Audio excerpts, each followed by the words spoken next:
Ilmu Pranoto Mongso itu juga bukan karena saya ngerti Pak Harto, ya enggak. Cuman ketika saya ngobrol sama Pak Harto, saya melihat ada 2 poin itu yang paling menjadi landasan dia di dalam memerintah. Tapi keawetannya Pak Harto 32 tahun itu juga tidak semata-mata karena ilmu Pranoto Mongso dan ilmu Katuranggan, tetapi pasti variabel apapun asalnya dari 2 itu. Katuranggan itu artinya dia mengenali setiap yang bekerja bersamanya, calon menterinya piye, cocoke sopo, sak piturute, maka permanen. Maka setiap menteri dia selama Orde Baru dulu dikenal orang semuanya. Benci pun kayak apa tapi orang kenal. Sekarang tidak kenal toh. Menkominfo sopo? Orang ngerti toh gue? Orang ngerti saiki. Mensesnek sopo? Ono per Mensesnek. Aku jarang ngerti ono pora. Jadi sekarang itu sudah tidak ada artinya semua itu. Nah di zaman Pak Harto serius deh. Ilmu Katuranggan adalah mengenali watak setiap orang. Ya, jadi tidak hanya ekspertasi kependidikannya, tapi juga watak dan kepribadiannya, kecenderungan budayanya, ya, terus apa namanya, bahkan dalam tanda petik nasibnya, hokinya, lucknya, apa jenis, keberuntungannya, itu coba dikenali. Bahwa tidak tepat, tidak apa-apa, tapi itu kita raba semuanya. Nah, itu ilmu Katuranggan, Dek. Ilmu Katuranggan itu harus dikenali oleh setiap orang tua yang punya anak. Anakmu bukan anakmu, kata Khalil Gibran, Khalil Gibran, jabat ya. Khalil Gibran, mergo kowe macane saka bahasa Inggris diterjemahke, akhirnya kowe Khalil Gibran ngono to. Wong Inggris ki jan kualik-walik.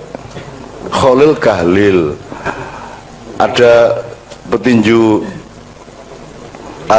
kickboxer namanya Ngimbi gitu ya, dari Nigeria. Penyiar mesti negimbi ngono kae, negimbi walah ngimbi, negimbi ora iso deh. Jadi mesti diwolak-walik itu Khalil Gibran. Jadi anakmu itu adalah ciptaan Allah dan Allah punya konsep tentang anakmu. Itu namanya Katuranggan. Nah, anakmu sendiri cari siapa dia. Maka dia meneliti lingkungannya, meneliti dirinya. Dia bercermin, ya.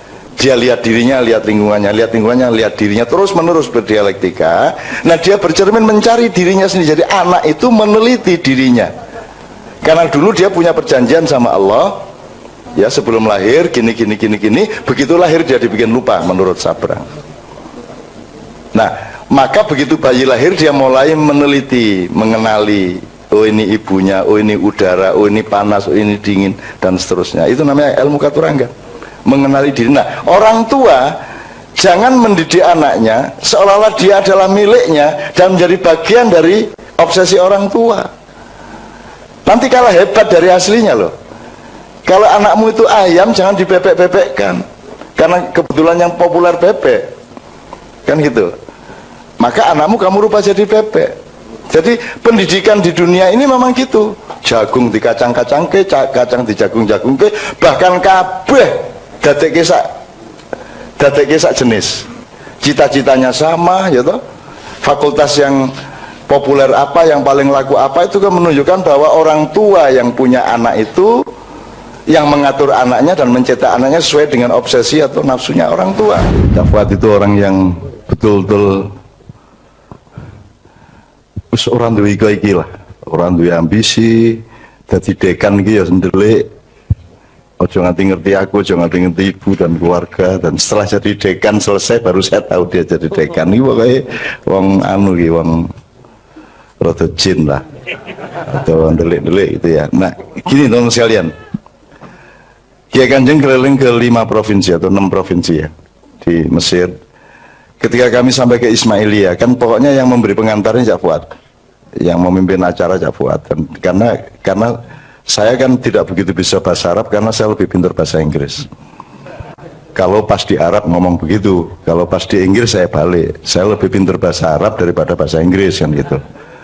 Nah, begitu selesai di tengah-tengah acara, Gubernur Ismailia itu naik panggung langsung dan minta mikrofon dan langsung mengumumkan, saudara, saya minta besok semua aparat yang mengurusi pendidikan kumpul di kantor gubernur. Karena saya malam ini merasa malu. Saya orang Arab dia bilang. Kita semua orang Arab dan kita kalah bahasa Arabnya dengan tamu kita dari Indonesia yang dimaksud Cak Fuad. Padahal tamu kita itu tidak pernah sekolah di Arab. Jadi mulai besok kita harus mengadili diri kita sendiri. Kenapa kita kok kalah bahasa Arabnya? Karena orang Mesir kan terbiasa Arab Amiyah. Sementara Cak Fuad kan tidak ngerti Amiyah. Amiyah itu Arab pasaran. Tuh. Nah, Arabnya Cak Fuad Arab Fuskah gitu ya. Jadi ini contoh aja. Jadi sekarang untuk mengetahui seberapa tingkat dalam tanda petik penguasaan Cak Fuad kepada bahasa Arab itu Anda lihat saya aja. Aku iki sing cetha orang iso bahasa Arab di pesantren mingrong tahun seprapat diusir, dan itu belum sampai balaghah, belum sampai apa-apa, cuma ngapalin mahfudhot sama hadis beberapa dan mutolaah dasar dah. Tapi saya kan actingnya seperti bisa bahasa Arab tuh, Mas. Kan seolah-olah saya itu paham bahasa Arab. Itu karena saya dekat Cak Fuad, itu masalahnya. Jadi pokoknya kerungu-kerungu ngene tak pamer arek-arek peti karo aku wis lumayan gitu.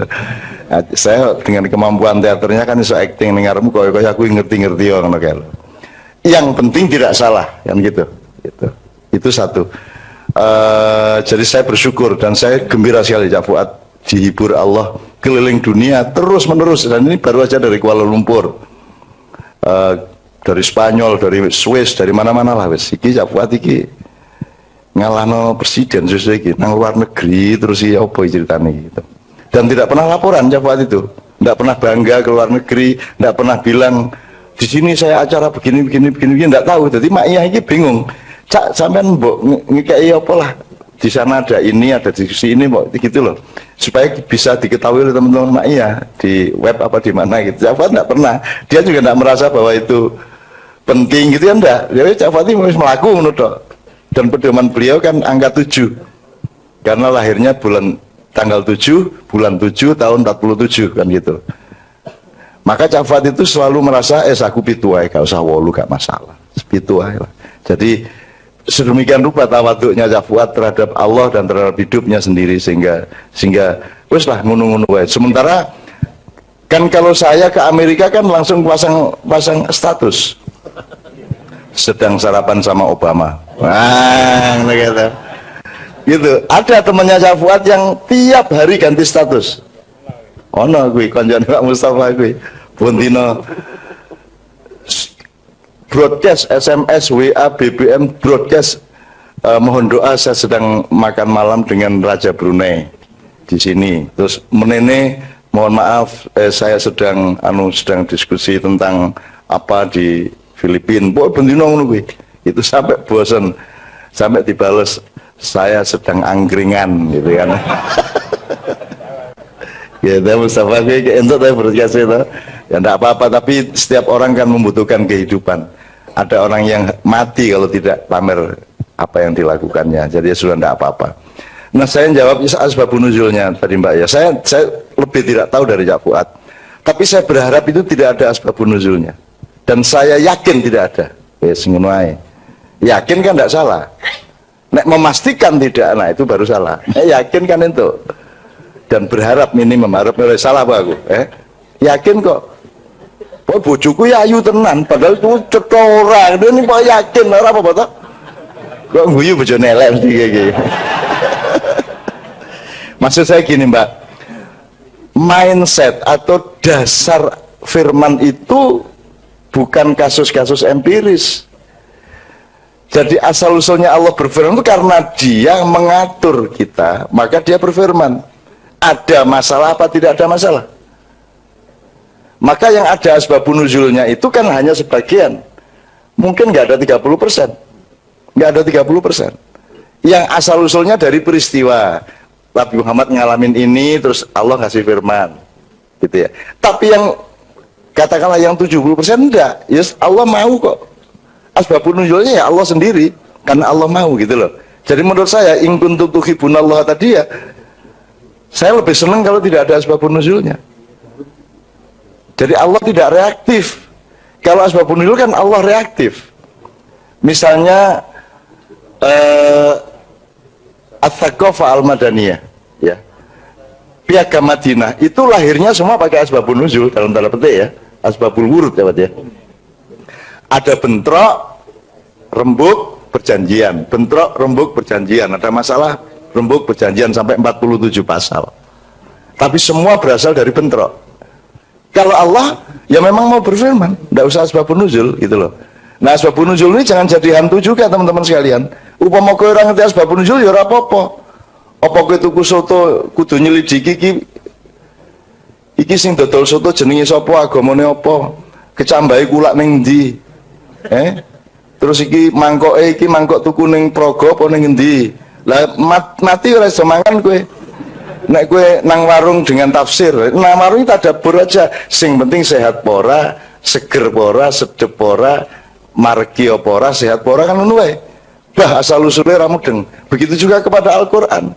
Boleh Anda begitu, tidak harus mengerti segala macamnya. Anggut toh ahli tafsir juga tidak akan pernah bisa menafsirkan alif lam mim. Alif lam mim selalu diterjemahkan hanya Allah yang tahu. Menurut ya seru aku nih, hanya Allah yang tahu. Terus mesti ae, lah apa kada ahli tafsir barang nek ngono bicara. Ya toh? Ya sing ngerti nek. Ya ro aku ya jan ya ro rek. Nek wallahu alam ya ro kabeh. Iki Kanjeng ini ke Mesir angger mulai bahasa Arab sidik-sidik ya rada iso sidik sak kalimat dua kalimat ini jawabnya wong Mesir ya memang wallahu alam. Jadi aku takon bahasa Arab fuskah rada tertib. Mereka kan tidak biasa neng toko gitu apa neng warung gitu. Kita mencoba bahasa Arab terus dia jawabnya ora wallahu alam. Gitu. Di sini sadaqallahul azim. Bener kan? Kini iki arep praktek bahasa Arab dijawab sadaqallahul azim. Yes. Gitu teman sekalian. Jadi Anda jangan pusing sama asbabun nuzul, itu urusan para ahli tafsir. Dan kalau kita ngomong tadabbur itu yang langsung disarankan Allah, dianjurkan dan bahkan diwajibkan oleh Allah ya, karena kalimatnya kalimat perintah ya. Itu tidak menghalangi proses tafsir Muzammili untuk diterbitkan ya. Karena tafsir adalah bagian yang terpenting juga dari tadabbur. Kalau tafsir itu tulang berulangnya. Nek wong orang nganggo balungan kue ngelemprek kaya sarung kan begitu. Jadi sangat penting tafsir Muzammili, nanti kita tunggu terbitnya. Kira-kira gitu ya. Langsung kalau gitu samain aja sisan. Ilmu Pranoto Mongso itu juga bukan karena saya ngerti Pak Harto ya, enggak. Cuman ketika saya ngobrol sama Pak Harto, saya melihat ada dua poin itu yang paling menjadi landasan dia di dalam memerintah. Tapi keawetannya Pak Harto 32 tahun itu juga tidak semata-mata karena ilmu Pranoto Mongso dan ilmu Katuranggan, tetapi pasti variabel apapun asalnya dari dua itu. Katuranggan itu artinya dia mengenali setiap yang bekerja bersamanya, calon menterinya piye, cocoke sopo, sak piturute, maka permanen. Maka setiap menteri dia selama Orde Baru dulu dikenal orang semuanya. Benci pun kayak apa tapi orang kenal. Sekarang tidak kenal toh. Menkominfo siapa? Orang ngerti toh gue? Orang ngerti saiki. Mensesnek siapa? Ono per Mensesnek. Aku jarang ngerti ono pora. Jadi sekarang itu sudah tidak ada artinya semua itu. Nah di zaman Pak Harto serius deh. Ilmu Katuranggan adalah mengenali watak setiap orang.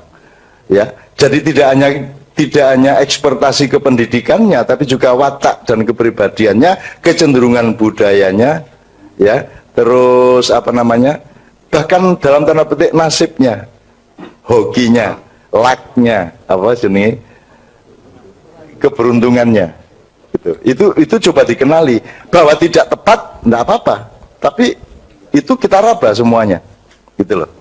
Kan ono wong sing ada orang yang pintar matematik tapi tidak suka, maka dia pergi ke yang lain. Ada orang yang suka matematik tapi dia tidak berbakat matematik. Itu salah satu ujian Allah dan kemesraan Allah dengan kita. Maka kita jangan pusing-pusing juga, gitu loh. Maksud saya, ya sudah ngikut aja, ya sudah ngikut. Anak saya pintar matematika, nomor 1 di sekolahnya, tetapi dia tidak begitu kerasan. Kalau dia diikutkan lomba, dia selalu berdoa mudah-mudahan tidak usah menang ya, gitu. Apa nek menang, wongku repot, wongku kota madya baru kui provinsi nasional, waduh repot itu nanti. Malah ngono kuwi. Iya aku. Jadi aku arep bangga sithik ngono ra iso. Siapa ranking 1? Aku takon, kalau bisa jangan saya lah. Ngono kuwi jawab anakku. Coba kan. Nomor 1 saya lah jadi wong tua ya sok-sok pengen bangga-bangga sithik. Tapi saya juga senang dengan jawaban itu. Ternyata dia berdaulat atas kehidupannya. Ternyata dia mengatur dirinya. Dia tidak terikat oleh menjadi menang atau menjadi kalah. Gitu loh. Jadi rasa tak wurui ternyata wis ngono kuwi anakku. Gitu. Jadi nek selalu ngaku bodoh, selalu ngaku nggak ngerti dan seterusnya. Gitu. Nah, itu ilmu katuranggan, Dek. Ilmu katuranggan itu harus dikenali oleh setiap orang tua yang punya anak. Anakmu bukan anakmu, kata Khalil Gibran, Khalil Gibran, ya Pak ya. Khalil Gibran, mergo kowe macane saka bahasa Inggris diterjemahke, akhirnya kowe Khalil Gibran ngono to. Wong Inggris ki jan kualik-walik. Khalil Khalil. Ada petinju kickboxer namanya Ngimbi gitu ya, dari Nigeria. Penyiar mesti Negimbi ngono kae, Negimbi. Walah Ngimbi. Negimbi ora iso deh. Jadi mesti diwolak-walik itu Khalil Gibran. Jadi anakmu itu adalah ciptaan Allah dan Allah punya konsep tentang anakmu. Itu namanya katuranggan. Nah, anakmu sendiri cari siapa dia. Maka dia meneliti lingkungannya, meneliti dirinya. Dia bercermin, ya. Dia lihat dirinya, lihat lingkungannya, lihat dirinya, terus menerus berdialektika. Nah, dia bercermin mencari dirinya sendiri. Jadi anak itu meneliti dirinya. Karena dulu dia punya perjanjian sama Allah, ya sebelum lahir gini, begitu lahir dia dibikin lupa menurut Sabrang. Nah, maka begitu bayi lahir dia mulai meneliti, mengenali, oh ini ibunya, oh ini udara, oh ini panas, oh ini dingin, dan seterusnya. Itu namanya ilmu katuranggan, mengenali diri. Nah, orang tua jangan mendidik anaknya seolah-olah dia adalah miliknya dan menjadi bagian dari obsesi orang tua. Nanti kalah hebat dari aslinya loh. Kalau anakmu itu ayam, jangan dibebek-bebekkan. Karena kebetulan yang populer bebek. Kan gitu. Maka anakmu kamu rubah jadi bebek. Jadi pendidikan di dunia ini memang gitu. Jagung di kacang-kacang ke, kacang di jagung-jagung ke, bahkan kabeh dadekke sak jenis. Cita-citanya sama, ya toh. Fakultas yang populer apa, yang paling laku apa, itu kan menunjukkan bahwa orang tua yang punya anak itu yang mengatur anaknya dan mencetak anaknya sesuai dengan obsesi atau nafsunya orang tua. Jadi delok diamati ya rek kita diopo ya opo. Termasuk banyak orang sudah mulai mengeluh kok anak cak nun sing wedok ora jilbaban. Gitu kan. Kowe engko kaget dhewe lho suatu hari. Wis to, kowe tenang wae. Mbak Novia itu ketika kawin sama saya 2 tahun juga tidak jilbaban dan saya tidak pernah menyentuh. Ya menyentuh lah. Maksud saya tidak pernah ngomongin soal itu. Nggak pernah saya. Nggak pernah menyuruh dia berjilbab. Karena saya tidak mau dia berjilbab karena saya tidak mau berjilbab karena teman-temannya, saya tidak mau dia berjilbab karena yang bukan Allah. Yang penting saya proses, saya dorong terus uluhiyah di dalam dirinya, dialektika dengan Allah, itu saya proses terus sampai akhirnya dia pasti punya cita-cita sendiri, cuman dia butuh proses budaya, butuh momentum hidayah, butuh tahap-tahap di mana dia akan, kalau sudah mengambil keputusan dia akan mantap semantap-mantapnya. Kan begitu. Setelah 2 tahun Mbak Novia baru pakai jilbab. 2 tahun dan saya tidak pernah, ketika dia pakai jilbab saya juga tenang aja, enggak pakai saya juga tenang aja. Biarin aja. Wong dia urusan sama Allah kok, sendiri kok, enggak sama saya kok gitu. Bahwa aku dionanake wong yang mengurangi dosa seperti Gus Dur tadi tuh. Kalau belok sedikit ke Gus Dur, teman-teman sekalian, saya bersyukur bahwa saya itu orang yang mungkin sangat lemah ya dibanding Gus Dur. Gus Dur orang yang sangat kuat. Saya itu orang lemah. Hati saya lemah gitu ya. Jadi saya tidak kuat menanggung seperti yang ditanggung oleh Gus Dur. Gus Dur itu tidak hanya difitnah orang, tapi dibesar-besarkan melebihi dirinya. Gitu loh. Jadi kasihan juga sama Gus Dur saya. Dan ini kudu ngono kuwi, ning kok konok-konokke. Ini tak buka oke banget jane. Mesake jane Gus Dur. Jadi aku sering sowan. Gus sakno sampean niku Gus ngono. Dia digedek-gedek kira karu-karuan. Sudahlah, orang itu tidak ada gede, tidak ada kecil. Semono ya, semono ora masalah, dan itu tidak berarti Anda lebih kecil dari orang lain. Itu loh. Ulo sawo karo ular kobra ya dewe-dewe, orang njur kok bandingke. Orang njur nek wedhus kalah gede karo gajah. Ya ora gajah ya semono kuwi, wedhus ya semono kuwi. Wong kowe laler sama macan aja menang laler kok. Aja njur bagusi kowe dadi macan, aku macan. Nek kowe dileboni laler motor, aku ingin nangkep laler siji wae ra iso. Ayo nek ono kapan-kapan perlombaan po. Kontes menangkap lalat, mesti ono pemenangnya to. Ngene, syaratnya nganggo lone dik ngene iki. Nek ora lalat anu wis nyamuk apa lemut nyamuk set ngene. Karena saya melihat pertunjukan itu dulu, saya pernah melihat pertunjukan kakek saya yang dari ibu itu nyekeli lamuk ini, tes kenal ini, apa tenan nganti saiki aku ngene gak kena malah kena anune bojoku. Alah itu. Yesus. Betul. Aku ngomong saru tapi hasilnya seneng banget. Yang penting apa yang keluar dari dubur atau dari knalpot itu yang menunjukkan mesin itu sehat apa tidak. Oke ya. Terus ilmu katuranggan sudah. Terus Pranoto Mongso itu sebenarnya angon kahanan deh. Itu mongso itu kan musim. Yang dimaksud musim itu Anda ikut musim apa Anda mengendalikan musim? Nah Pak Harto mengendalikan musim. Setiap presiden sebenarnya berada pada posisi mengendalikan musim. Dia yang bikin musim. Atau yang alamiah, karena misalnya alur sejarah dan dinamika budaya manusia itu kan ada yang tidak bisa kita bantah, tidak bisa kita apa-apain. Ini manusia sedang begini, sedang begitu, sedang senang begini, sedang senang begitu. Anda lihat musik aja nanti bareng ini baling ini meneh baling ini. Mode rambut loh mas, mode rambut itu kan dari tahun ke tahun itu nanti balik loh. Itu nanti balik kita. Jadi siklusnya kalau rambut itu katakanlah 30 tahun. Kalau musik bisa 50 tahun.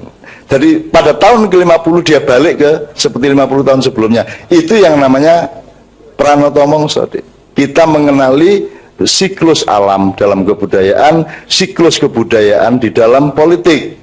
Nah, karena Anda harus mengambil keputusan-keputusan politik, maka Anda harus mengenali siklus budaya, siklus alam dan seterusnya. Nah, itu yang disebut Pranoto Mongso. Nah, ini tidak harus baik. Maksud saya, ilmu katuranggan bisa untuk keburukan, juga bisa untuk kebaikan. Pranoto Mongso juga bisa untuk baik, bisa untuk buruk. Sekarang ini pemegang katuranggan dan Pranoto Mongso bukan presiden. Presiden tidak punya 100% kuasa seperti Pak Harto. Kalau Pak Harto dulu betul-betul dia yang menentukan. Gitu loh. Menggunakan ijazah itu banget nganti esok. Jadi kira-kira seperti itu. Pertanyaan terakhir Pak Muzamil barangkali apa? Yang terakhir tadi itu yang tentang dermawan. Oh, dermawan. Oh ya. Baik, terima kasih. Tapi ini saya hanya karena saya pegang apa ini? Komputer, apa ini? HP yang ada kitab kuningnya banyak. Ini saya lihat ya buat asbabun nuzulnya apa? Qul in kuntum tuhibbunallaha fattabi'uni itu. Jadi dalam tafsir Al-Wasid ya, tafsir Al-Wasid karangan Al-Wahidi itu disebutkan bahwa latar belakang turunnya ayat itu, jadi Nabi Muhammad itu datang ke Masjidil Haram, kemudian beliau menjumpai orang-orang Quraisy itu sedang menyembah berhala gitu ya Pak. Lalu Nabi bilang, kalian telah apa menyimpang dari milahnya leluhur kalian yaitu Ibrahim, karena Nabi Ibrahim itu ajarannya tauhid. Nah, maka orang-orang Quraisy menjawab, saya Muhammad menyembah berhala ini karena saya cinta kepada Allah. Gitu. Itu jawaban orang Quraisy.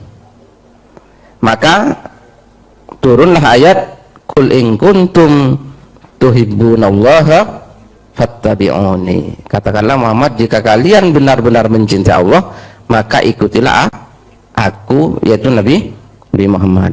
Itu di situ begitu ya asbabun nuzulnya. Tapi ada dua pendapat. Pendapat kedua di situ disebutkan orang Yahudi. Jadi orang Yahudi mengaku sebagai anaknya Allah, abna Allah wa ahibbahu, dan orang-orang yang dicintai dan mencintai Allah, tapi tidak mau beriman kepada Nabi Muhammad. Maka turun ayat itu. Jadi ada dua pendapat tentang asbabun nuzul itu. Tapi ini teman-teman semua yang sangat menarik ini. Bukan berarti saya kok lebih tahu daripada Cak Fuad gitu ya. Ini karena saya pegang apa? Pegang hitam kuning gitu ya. Nah, ini yang menarik, ini pelajaran yang sangat berarti dari Cak Fuad gitu ya. Jadi saya ini luar biasa Cak Fuad ini. Itulah. Gini, saya Cak Fuad ini kalau dulu ini Imam Malik gitu ya. Sebenarnya Cak Fuad saya yakin bukan karena tidak tahu ya. Gitu ya. Tapi beliau meniru Imam Malik. Imam Malik itu kan paling alimnya ulama Madinah gitu ya. Imam Malik itu sering kalau ditanya bilang nggak tahu.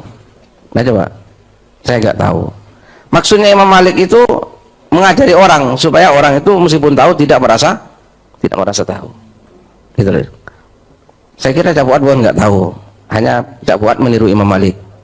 Gitu ya. Gitu ya. Lalu Imam Malik sering didatangi orang, ditanya, nggak tahu, kamu tanya sama orang lain saja. Nah gitu loh. Bahkan pernah satu saat Imam Malik itu ditanya oleh orang 48 pertanyaan. Coba bayangkan. Akhirnya Imam Malik menjawab berapa? Apa dijawab semua? Ternyata yang dijawab hanya berapa? 48 ya. Yang dijawab hanya 16. Sisanya berapa? 32 Imam Malik bilang tidak tahu. Itu bagaimana Imam Malik? Saya tidak tahu yang 32 itu. Nah bayangkan seorang alimnya seperti Imam Malik menjawab tidak tahu. Nah itu saya kira Cak Fuad gitu ya, bukan tidak tahu beliau gitu ya, tapi meniru Imam Malik gitu ya. Dan Imam Malik seperti itu. Nah jadi besok kalau sampai tanya sama saya jawab tidak tahu juga, berarti saya niru Imam Malik juga. Nah itu nah Imam Malik ini, Imam Malik bin Anas al-Maliki itu ya. Ya begini masalah kedermawanan itu apa, kedermawanan ya. Ya memang yang disebut dermawan itu bukan karena memberi untuk mendapatkan yang lebih, iya, termasuk tidak apa ya, memberi kesempatan kepada orang lain, itu kedermawanan gitu ya. Al-isar, isar itu mengalah itu orang yang dermawan. Jadi kalau sampean antri gitu ya, terus karena melihat ada ibu-ibu atau siapa yang lebih berhak lebih dulu dari sampean nggak usah ngasih uang sama dia kan, tapi sampean mengalah, oh ya sudah lebih dulu, itu juga bagian. Terus sampean kalau dermawan juga kalau naik mobil pelan biar yang lain nyalip semua, nah itu dermawan juga itu, ini lebih terburu-buru daripada saya. Nah itu ya, itu juga dermawan. Jadi itu mengalah itu juga dermawan, jadi tidak harus dengan memberi. Oke, kalau urusan dermawan dan sedekah Pak Mustafa orangnya gitu ya, karena memang Pak Mustafa yang paling banyak bersedekah kepada kita, memberikan apa saja, dan kita cukup dengan bermodalkan pendengaran yang tajam. Sebelum Pak Mus, saya nyambungkan dengan beberapa diskusi teman-teman di Nahdlatul Muhammadiyin malam Kamis kemarin, diskusi yang ke-245, ada kaitannya dengan apa yang kita perbincangkan malam hari ini. Teman-teman kemarin diskusinya tentang dilarang istiqomah di sembarang tempat gitu ya. Kita kemarin menangkap bahwa ada gejala saat ini gagal move on atau statis atau mandek itu dianggap sebagai bentuk istiqomah gitu. Sehingga yang seharusnya bukan harga mati diharga matikan, yang seharusnya itu bisa lebih dinamis dan menemukan bentuk baru yang lebih tepat justru dimampatkan atau dimandekkan gitu.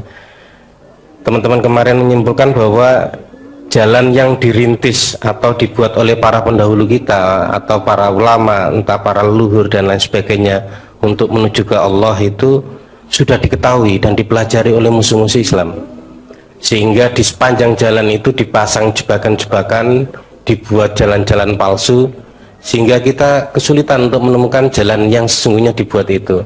Maka disitulah yang disebut dengan istiqomah untuk tetap berijtihad, istiqomah untuk tetap mencari sesuai dengan kedaulatan kita, dengan cinta itu. Maka apapun yang saat ini sepertinya sudah matang dan sudah mandek, membuka ruang kemungkinan bagi kita untuk menemukan sesuatu yang baru, terus untuk mencari yang baru, dan itu bukan berarti tidak istiqomah. Istiqomah itu pada dasarnya, pada paradigmanya, tapi metodologi dan strategi harus tetap dinamis. Bahwa seorang penjual nasi goreng itu kalau tidak laku dagangannya, dia bisa beralih untuk jualan telur atau bisa buka bengkel sepeda gitu. Itu strategi. Tapi dasarnya atau paradigmanya adalah mengabdi pada Allah melalui kecukupan nafkah untuk anak istri. Tapi strateginya bisa berganti. Bahkan dalam segala macam urusan, kalau memang sesuatu itu sudah nggak tepat dan menimbulkan kemudaratan, bukan berarti istiqomah kita untuk tetap menjalaninya. Tidak ada yang harga mati, tapi harga hidup. Itu yang didiskusikan teman-teman kemarin, dan melalui tadabbur kalau di dalam Al-Quran itu di surat Muhammad justru, maka apakah mereka tidak mentadaburi Al-Quran ataukah hati mereka terkunci? Dikaitkannya tadabbur justru bukan dengan akal pikiran tapi lebih ke hati. Kemudian di surat An-Nisa, maka apakah mereka tidak memperhatikan Al-Quran atau apakah mereka tidak mentadaburi Al-Quran?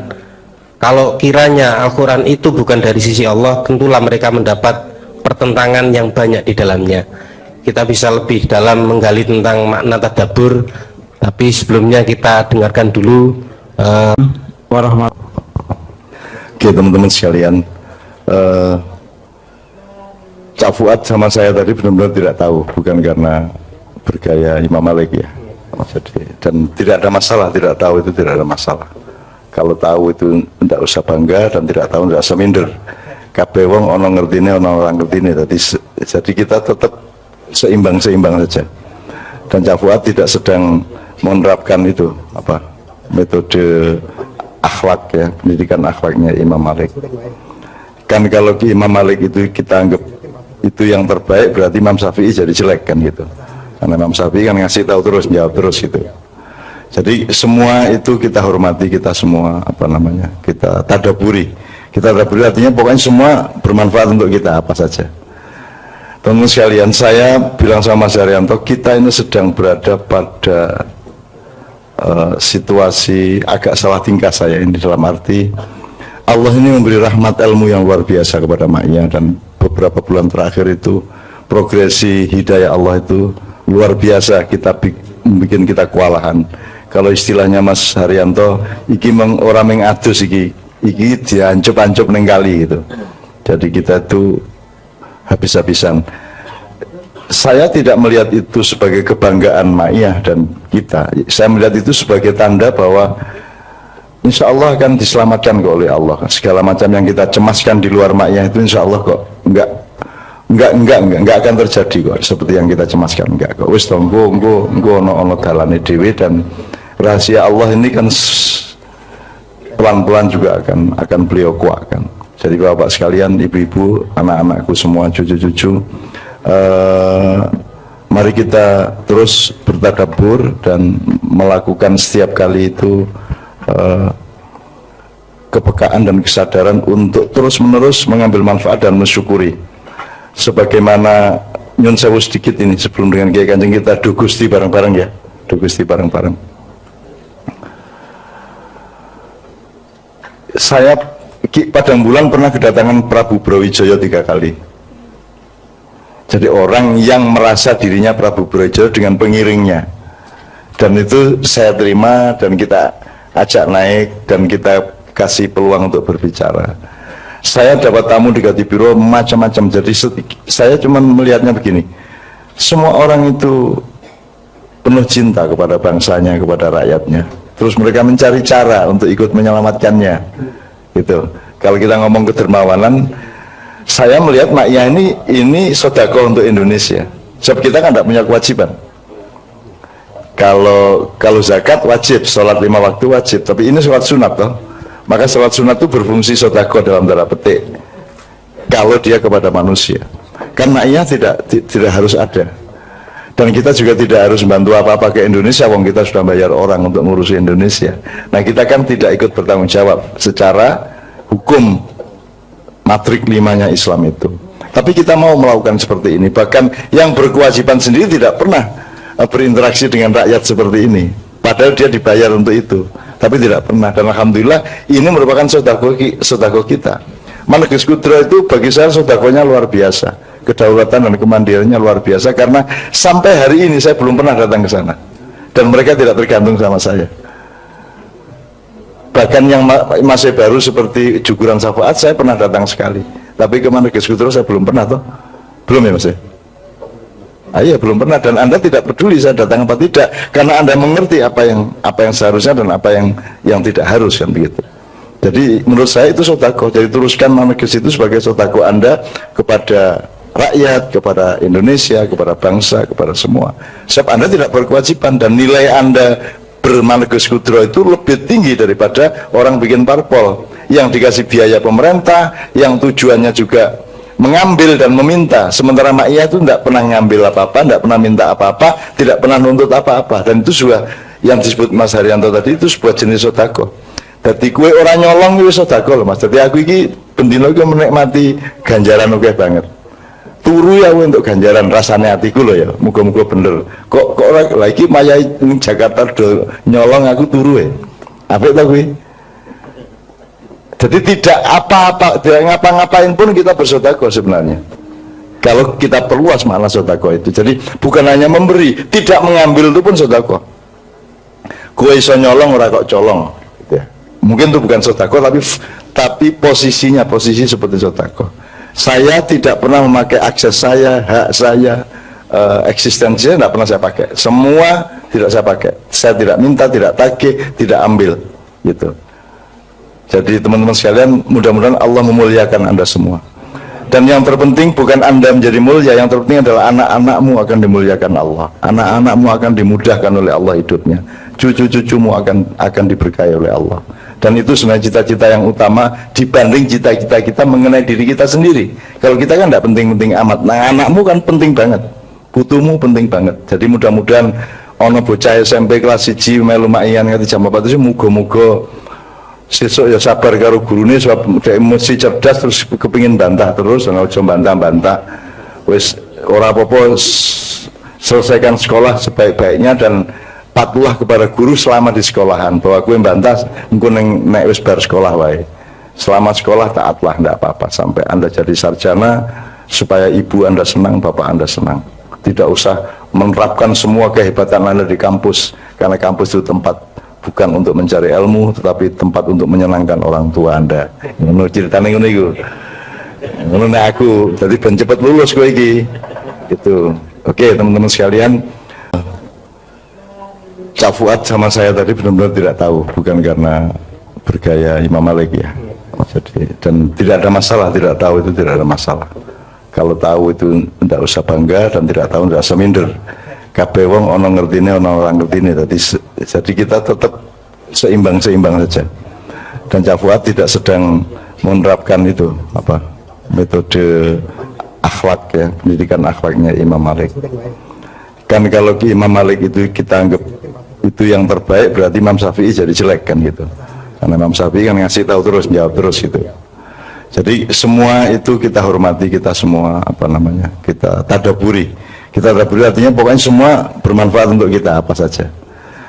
Teman-teman sekalian, saya bilang sama Mas Haryanto, kita ini sedang berada pada situasi agak salah tingkah saya ini, dalam arti Allah ini memberi rahmat ilmu yang luar biasa kepada Ma'iyah, dan beberapa bulan terakhir itu progresi hidayah Allah itu luar biasa, bikin kita kewalahan. Kalau istilahnya Mas Haryanto, iki orang mengadus iki diancep-ancep neng kali gitu. Jadi kita itu habis-habisan. Saya tidak melihat itu sebagai kebanggaan Ma'iyah dan kita. Saya melihat itu sebagai tanda bahwa insya Allah akan diselamatkan kok oleh Allah. Segala macam yang kita cemaskan di luar Ma'iyah itu insya Allah kok enggak akan terjadi kok seperti yang kita cemaskan, enggak kok. Wis to engko ono dalane dhewe, dan rahasia Allah ini kan pelan-pelan juga akan beliau kuatkan. Jadi bapak sekalian, ibu-ibu, anak-anakku semua, cucu-cucu, mari kita terus bertadabbur dan melakukan setiap kali itu kepekaan dan kesadaran untuk terus-menerus mengambil manfaat dan mensyukuri. Sebagaimana nyun sewu sedikit ini sebelum dengan Kiai Kanjeng kita do Gusti bareng-bareng ya, do Gusti bareng-bareng. Saya Padang Bulan pernah kedatangan Prabu Brawijaya 3 kali. Jadi orang yang merasa dirinya Prabu Brawijaya dengan pengiringnya, dan itu saya terima dan kita ajak naik dan kita kasih peluang untuk berbicara. Saya dapat tamu di Katibiro macam-macam. Jadi saya cuma melihatnya begini, semua orang itu penuh cinta kepada bangsanya, kepada rakyatnya. Terus mereka mencari cara untuk ikut menyelamatkannya. Itu. Kalau kita ngomong kedermawanan, saya melihat maknya ini sedekah untuk Indonesia. Sebab kita kan tidak punya kewajiban. Kalau zakat wajib, sholat 5 waktu wajib, tapi ini sholat sunat toh. Maka sholat sunat itu berfungsi sedekah dalam tanda petik. Kalau dia kepada manusia. Karena iya sama Pak Harto, saya melihat ada 2 poin itu yang paling menjadi landasan dia di dalam memerintah. Tapi keawetannya Pak Harto 32 tahun itu juga tidak semata-mata karena ilmu Paranto Mongso dan ilmu Katuranggan, tetapi pasti variabel apapun asalnya dari 2 itu. Katuranggan itu artinya dia mengenali setiap yang bekerja bersamanya, calon menterinya piye, cocoke sopo, sak piturute, maka permanen. Maka setiap menteri dia selama Orde Baru dulu dikenal orang semuanya. Benci pun kayak apa tapi orang kenal. Sekarang tidak kenal toh. Menkominfo sopo? Orang ngerti toh gue? Orang ngerti saiki. Mensesnek sopo? Ono Mensesnek. Aku jarang ngerti ono pora. Jadi sekarang itu sudah tidak ada artinya semua itu. Nah di zaman Pak Harto serius deh, ilmu Katuranggan adalah mengenali watak setiap orang, ya. Jadi tidak hanya ekspertasi kependidikannya, tapi juga watak dan kepribadiannya, kecenderungan budayanya, ya. Terus apa namanya? Bahkan dalam tanda petik nasibnya, hokinya, lucknya, apa jenis keberuntungannya. Itu coba dikenali bahwa tidak tepat, tidak apa-apa. Tapi itu kita raba semuanya, gitu loh. Kan ono wong sing, ada orang yang pintar matematik tapi tidak suka, maka dia pergi ke yang lain. Ada orang yang suka matematik tapi dia tidak berbakat matematik. Itu salah satu ujian Allah dan kemesraan Allah dengan kita. Maka kita jangan pusing-pusing juga, gitu loh. Maksud saya, ya sudah ngikut aja, ya sudah ngikut. Anak saya pinter matematika, nomor 1 di sekolahnya, tetapi dia tidak begitu kerasan. Kalau dia diikutkan lomba, dia selalu berdoa mudah-mudahan tidak usah menang ya, gitu. Oh, kenapa nek menang? Wongku repot, wongku nang kota Madya, baru kui provinsi nasional, wah repot itu nanti. Malah menunggu, iya aku. Jadi aku arep bangga sidik ora iso. Siapa ranking 1? Aku takon, kalau bisa jangan saya lah. Menungguin jawabnya anakku. Coba kan, nomor 1 saya lah jadi wong tua ya sok-sok pengen bangga-bangga sidik, tapi saya juga senang dengan jawaban itu. Ternyata dia berdaulat atas kehidupannya, ternyata dia mengatur dirinya, dia tidak terikat oleh menjadi menang atau menjadi kalah, gitu loh. Jadi rasa tak wurui ternyata wis menunggu ya anakku, gitu. Jadi nek selalu ngaku bodoh, selalu ngaku nggak ngerti dan seterusnya, gitu. Nah itu ilmu Katuranggan, Dek. Ilmu Katuranggan itu harus dikenali oleh setiap orang tua yang punya anak. Anakmu bukan anakmu, kata Khalil Gibran, Khalil Gibran, ya Pak ya. Khalil Gibran, mergo kowe macane ke bahasa Inggris diterjemahke, akhirnya kowe Khalil Gibran ngono to. Wong Inggris ki jan kualik-walik. Khalil Khalil. Ada petinju kickboxer namanya Ngimbi, gitu ya, dari Nigeria. Penyiar mesti negimbi, ngono kae, negimbi, walah ngimbi, negimbi ora iso deh, jadi mesti diwolak-walik itu Khalil Gibran. Jadi anakmu itu adalah ciptaan Allah dan Allah punya konsep tentang anakmu, itu namanya Katuranggan. Nah, anakmu sendiri cari siapa dia. Maka dia meneliti lingkungannya, meneliti dirinya. Dia bercermin, ya. Dia lihat dirinya, lihat lingkungannya, lihat dirinya, terus menerus berdialektika. Nah, dia bercermin mencari dirinya sendiri. Jadi anak itu meneliti dirinya. Karena dulu dia punya perjanjian sama Allah, ya, sebelum lahir gini. Begitu lahir dia dibikin lupa menurut Sabra.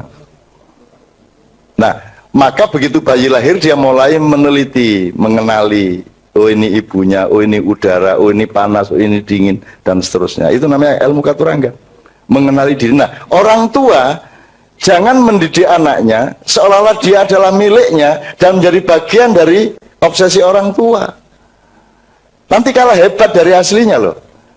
Kalau anakmu itu ayam, jangan dibebek-bebekkan, karena kebetulan yang populer bebek, kan gitu. Maka anakmu kamu rubah jadi bebek. Jadi pendidikan di dunia ini memang gitu. Jagung di kacang-kacang ke, kacang di jagung-jagung ke, bahkan kabeh dadekke sak jenis. Cita-citanya sama, ya toh. Fakultas yang populer apa, yang paling laku apa, itu kan menunjukkan bahwa orang tua yang punya anak itu yang mengatur anaknya dan mencetak anaknya sesuai dengan obsesi atau nafsunya orang tua. Jadi delok diamati ya kita diopo ya opo. Termasuk banyak orang sudah mulai mengeluh kok anak cak nun sing wedok ora jilbaban. Gitu kan. Kowe engko kaget dhewe lho suatu hari. Wis tau kowe iki tenang wae. Mbak Novia itu ketika kawin sama saya 2 tahun juga tidak jilbaban dan saya tidak pernah menyentuh. Menyentuh lah. Maksud saya tidak pernah ngomongin soal itu. Nggak pernah saya, nggak pernah menyuruh dia berjilbab. Karena saya tidak mau dia berjilbab karena saya tidak mau berjilbab karena teman-temannya, saya tidak mau dia berjilbab karena yang bukan Allah. Yang penting saya proses, saya dorong terus uluhiyah di dalam dirinya, dialektika dengan Allah, itu saya proses terus, sampai akhirnya dia pasti punya cita-cita sendiri, cuman dia butuh proses budaya, butuh momentum hidayah, butuh tahap-tahap, di mana dia akan, kalau sudah mengambil keputusan, dia akan mantap, semantap-mantapnya.